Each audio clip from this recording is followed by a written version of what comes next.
Hey, what are you doing? Hanging up my gear to dry. We went diving in Monterey this morning. That's cool. Do you use a tank? Yeah, most of the time. Sometimes we don't bring all that equipment and just go free diving or breath hold diving.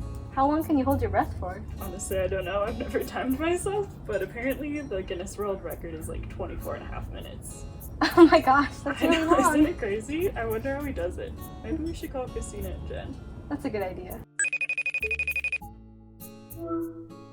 Hey guys, what's up? Hi Jen and Christina. We were wondering how long humans can hold their breath. We heard that the Guinness World Record is like over 24 minutes.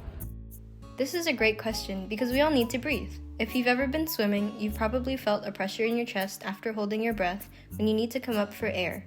How do our bodies know when it is time to take another breath? Think you may have an answer? Pause the video and discuss with the person next to you.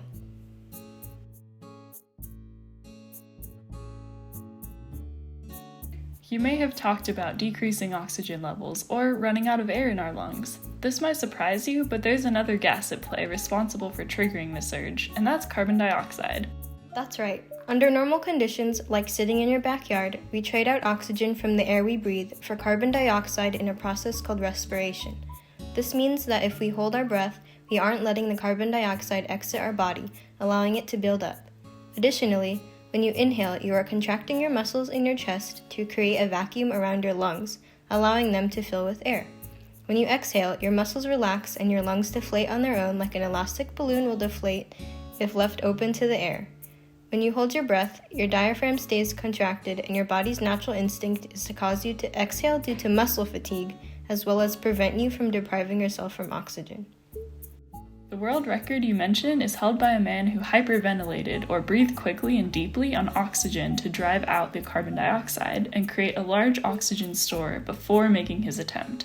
He also went through rigorous training over the course of multiple years. We do not recommend trying this yourself under any circumstance. His hyperventilation was an extreme version of what we do constantly. Oxygen is diffused throughout the body, beginning with the lungs. During respiration, oxygen you inhale into your lungs is diffused into your bloodstream as it passes across the thin lining of your air sacs and into your blood vessels. As oxygen goes into your blood, carbon dioxide leaves it. The two main gases we've talked about so far are called respiratory gases, oxygen and carbon dioxide. But there are other gases in the air we breathe. These become important when we breathe underwater. Oh, like scuba diving. So could we stay underwater forever if we had a big enough tank? Well, not exactly, but let's see what Jen and Christina have to say about it.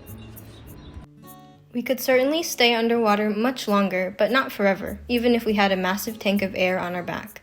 This is because of nitrogen, the gas that makes up about 78% of the air we breathe. A common misconception is that scuba tanks are filled with only oxygen. This isn't the case. They're filled with the same air that we're breathing right now, just filtered of particles and highly pressurized.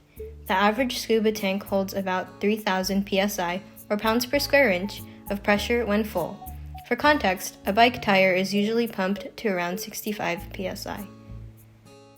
That may sound like a lot, but scuba gear decreases the pressure of the air as it travels from the tank to the diver's mouth to match the pressure of the surrounding environment. So when a diver is underwater, their body, as well as the air they're breathing, is under pressure. The deeper they are, the greater the pressure due to the weight of the atmosphere and water above them.